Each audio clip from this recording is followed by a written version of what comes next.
علماء اہل سنت جملہ حفاظ و قراء ائمہ مساجد خصوصیت کے ساتھ خطیب الہند حضرت علامہ مولانا مفتی مدثر حسین صاحب دامت اللہ العالی، میزبان گرامی علی جناب محترم سلیم علی صاحب، حافظ سلیم علی صاحب، محفل پاک میں تشریف فرما محترم بزرگوں، نوجوان ساتھیوں، عزیز بچوں اور جملہ سامعین اکرام، السلام علیکم۔ یہ خراب ہو گیا ہے کیا؟ صحیح نہیں، آواز آئی نہیں رہی ہے، میں بول ہی رہا ہوں۔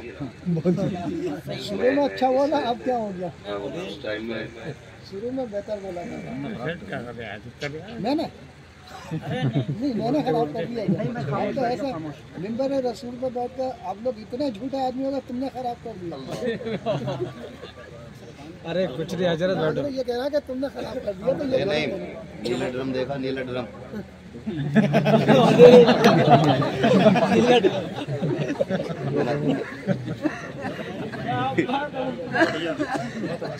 نحمده ونصلي ونسلم على رسوله الكريم، أما بعد، فأعوذ بالله من الشيطان الرجيم، بسم الله الرحمن الرحيم، في رسول الله أسوة حسنة، آمنت بالله صدق الله مولانا العظيم، وصدق رسوله النبي الأمي المطيع الأمين المعين الكريم، ونحن على ذلك لمن الشاهدين والشاكرين، والحمد لله رب العالمين۔ یا خدا بہر جناب مصطفیٰ امداد کن، یا رسول اللہ از بہر خدا امداد کن، یا شہید کربلا، یا دافع کرب و بلا، کل خواش آزاد کل کو قبا امداد کن، غوث اعظم بمن میں سر و ساما مدد، قبلہ دین مدد، کعبہ ایمہ مدد، بگردہ بے بلا افتاد چشتی، مدد کن مدد کن مدد کن، یا معین الدین چشتی قادری یمنارائی، یا غوث اعظم میزنم دمز شیخ احمد رضا خان قطب عالمی زنم، بلغ العلا بکمالہ، کشفت دجا بجمالہ، حسنت جمیع خصالہ، صلو علیہ وآلہ، کروں تیرے نام پہ جان فدا، نہ بس ایک جان دو جہاں فدا، دو جہاں سے بھی نہیں جی بھرا، کروں کیا کروڑوں جہاں نہیں۔ جس کو اپنے نبی سے جتنی محبت کا احساس ہو، کوشش کریں اتنی ہی آواز کے ساتھ رسول اور آل رسول کی بارگاہ درود و سلام کی ڈالیاں نچھاور کر لیں، بڑی بآواز اللہم صلی علی سیدنا و شفیعنا و نبینا و مولانا محمد معدن الجود والکرم و آلہ و اصحابہ و بارک وسلم، صلاة و سلام علیکہ یا رسول اللہ صلی اللہ علیہ وسلم۔ معزز حاضرین و کرام، ابھی آپ نے نعت و منقبت کا خوبصورت سلسلہ دیکھا اور سنا۔ ان سے پہلے ہمارے بینوئی صاحب حضرت علامہ مولانا مفتی مدثر حسین صاحب قبلہ بہت کم وقت میں ان سے آپ نے خوبصورت نصیحت آمیز گفتگو سماعت فرمائی۔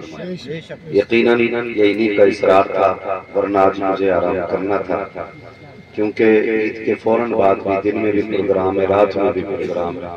ڈاکٹر کہہ رہا سویا کرو، قوم کہتی ہے جاگا کرو، تو مولانا مدثر حسین صاحب قبلہ انہوں نے کہا کہ میرے گھر ہی کا پروگرام سمجھے، تو جیسے وہاں سو گے ویسے یہاں جاگ لینا۔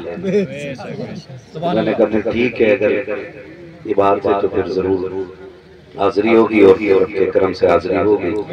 میں سب سے پہلے دلی مبارکباد پیش کرتا ہوں حافظ سلیم صاحب قبلہ کو، جنہوں نے اپنے بیٹے وسیم صاحب کے نکاح کے موقع پہ حضور کے ذکر کی محفل سجائی ہے، اور میں سمجھتا ہوں کہ شادی کے موقع پہ حضور کے نام کی محفل سجانا یقیناً اس دور میں ایسا ہی ہے جیسے آندھیوں میں چراغ جلانا۔ جس دور میں دنیا طوائف کی طرح ناچنے لگ گئی. وہ جب جوانوں کی نسیں ڈیجے کے آگے تھرکنے لگ جائیں اور ایسے ماحول میں اگر کوئی باپ بیٹے کے نکاح کو حضور کے ذکر کی محفل سجائے تو یہ مشکل کام ہے. کئی بار تو لوگ کہتے ہیں جی یہ محفلیں تو صرف تیجوں میں اور میتوں میں ہوتی تھیں، اب شادی میں بھی کرنے لگے. تو میں ان کی جانب سے ایک جواب دیتا ہوں کہ ہمارا اپنا ایک اصول ہے، مرنے کی طرف دیکھ نہ جینے کی طرف دیکھ، جب چوٹ لگے دل کو مدینے کی طرف دیکھ. ہماری خوشیوں کا آغاز بھی حضور کی چوکھٹ سے ہوتا ہے اور ہمارے غموں کا علاج بھی انہی کی چوکھٹ سے ہوا کرتا ہے. واحد ہم وہ قوم ہے زمین پر کہ جو اپنے دکھ اور سکھ میں اپنے نبی ہی کو یاد کیا کرتے ہیں، نبی ہی کو یاد کیا کرتے ہیں. ورنہ ہم نے وہ لوگ بھی دیکھے ہیں ذرا سے ٹکے بھر کی دولت آ گئی نا تو پھر سب سے بڑا ڈی جے کر کے آ رہا اور کہہ رہا مولانا دیکھیو علاقے میں نام ہو جائے، دیواریں ہل دیواریں ایسا بجے گا، چل بجا لے بیٹے، جس دن قبر میں جائے گا نا تو اللہ ساتوں طبق کھلا دے گا. یہ کنڈیشن ہے. امیروں کی کہانی اللہ خیر فرمائے. ڈی جے سب سے مشہور والا، ناچنے والی سب سے مشہور والی، اور اگلے دن آ کے ڈی جے والا تقاضے کر رہا ہے پیسے تو دے دو.